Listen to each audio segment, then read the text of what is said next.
You don't have a scrolling problem.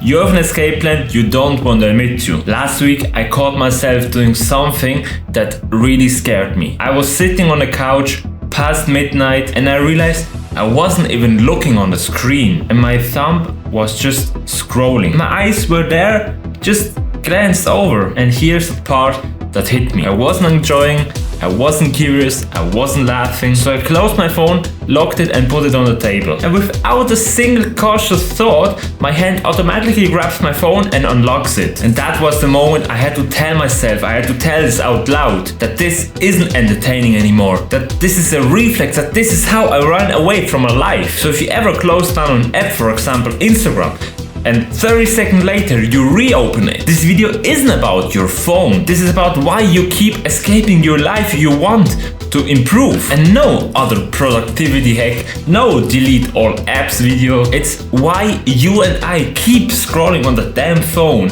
even we know that it's stealing our lives. So let me put something clear. You don't relax on your phone. You disappear in it. You disappear in the whole digital world. So let's be honest for a second.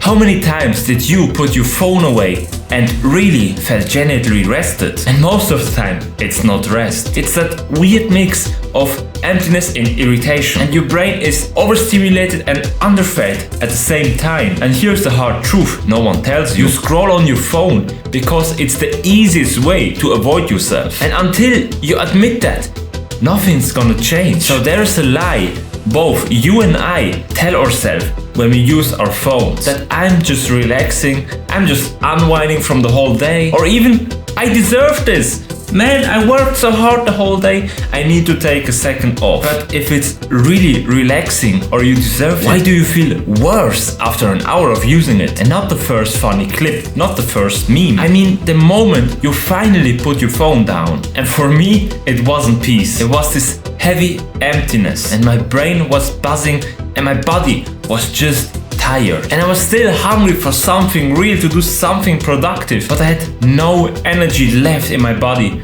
to do it. And I started to notice when my hand automatically starts to reach to my phone. And it was never in the best part of the day. It was always between the gaps. For example, in that awkward silence in a conversation, in the 5 minutes before my work starts, or even when I finally sit down and have nothing planned. And I realized I wasn't opening my phone because I had something to do. I was opening my phone because I didn't want to feel anything. For example, boredom or restlessness. And that low-level anxiety shows up when your life is directionless. And once you see that, scrolling stop becomes about discipline. It becomes a mirror. And the question changes from how do I stop using my phone so much to what am I actually trying to avoid right now? And if you're honest with that question, if you're honest with yourself, this question, your phone suddenly becomes innocent. So most of you out there don't have a phone addiction, you have a direction problem. So when you feel a small wave of boredom, restlessness or discomfort, and instead of asking what matters right now, you ask,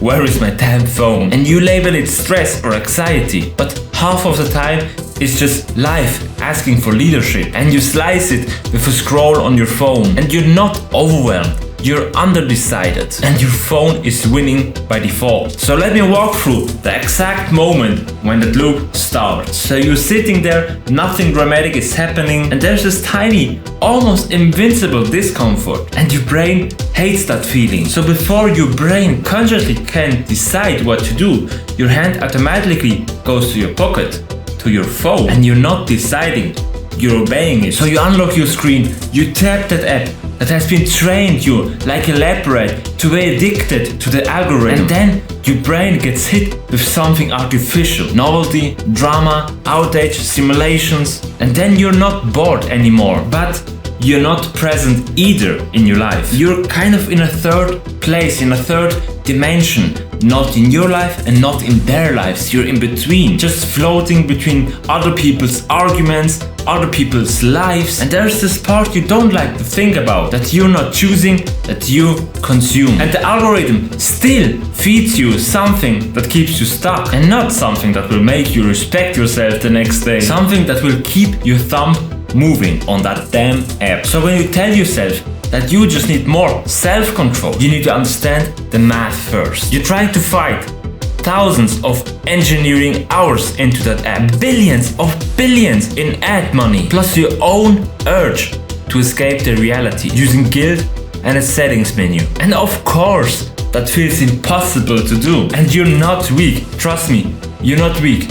You're just massively outnumbered by the massive numbers in the battle you don't even think about, you don't even realize you're in. So stop to call this lack of willpower. This has nothing to do with willpower. You're trying to out-discipline an army of engineers who their only job was to fully, and I mean it, to fully addict you to scrolling, to be on that app, to never close down the app. And they test colors, they test layers, they test sound, they know exactly how long you hover before you swipe away. And your strategy is, I'll try tomorrow. So you're not distracted. You're outcompete in the battle you can't win. And I have a cheat code for that. So you don't win a rigged game by being better. You beat it by changing what you're playing for. And before you start any tips or tricks, let me tell you something. I tried all of it. I tried an app timer, I had grayscale on my phone, I put the apps way back at the home screen in an ugly folder I can't even access. And every time the pattern was the same. It worked until it didn't. So I hit ignore the day limit. I'd move to a different app that gives me the same dopamine hits. I'd find a new platform that doesn't count as social media right now. So I was trying to fix a leaking roof with buckets instead of asking in the first place why it even was leaking. And one night, after I'd blown through every limit I set for myself, I was staring at my time spent today's screen, and I asked myself a question I've been dodging. If I took all the hours I spent on my phone and gave it back to myself, what would I actually do with that hours? And I didn't have the real answer for that. And that was when it clicked inside my head that I didn't have a phone problem.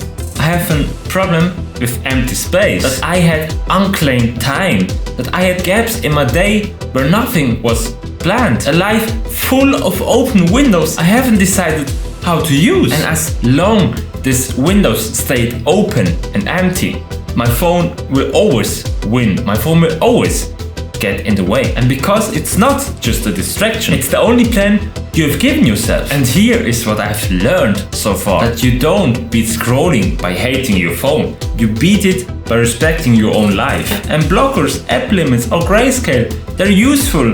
Try them, use them. They're just fences around an empty field if you don't decide what the field is for. And the real shift happens when you stop asking yourself, how do I stop wasting time on my phone, and start to ask yourself, what kind of person am I choosing to be in the next couple of hours? Because if you build an actual day that matters to you, if you give your time weight and direction, your phone doesn't vanish magically. It just automatically becomes less interesting. And the feed will always be there. It will always be on your phone, one click away. And the algorithm will always be better to grab your attention than you ever could. But it can't compete in a life you're fully in right now. In a life you really know who you are when the screen is off. And if you're stuck in the loop right now, maybe you don't need another app to control you. Maybe you need a clearer identity and a more intentional day for that identity to live in. So before you open the next app, ask yourself this: who am I actually choosing to be the rest of the day? And if this hit, don't rush past this question. Sit in it, silently, alone. And if you want more clarity instead of comfort, you know where to find me. As for that, thanks for watching, and I'm rooting for you.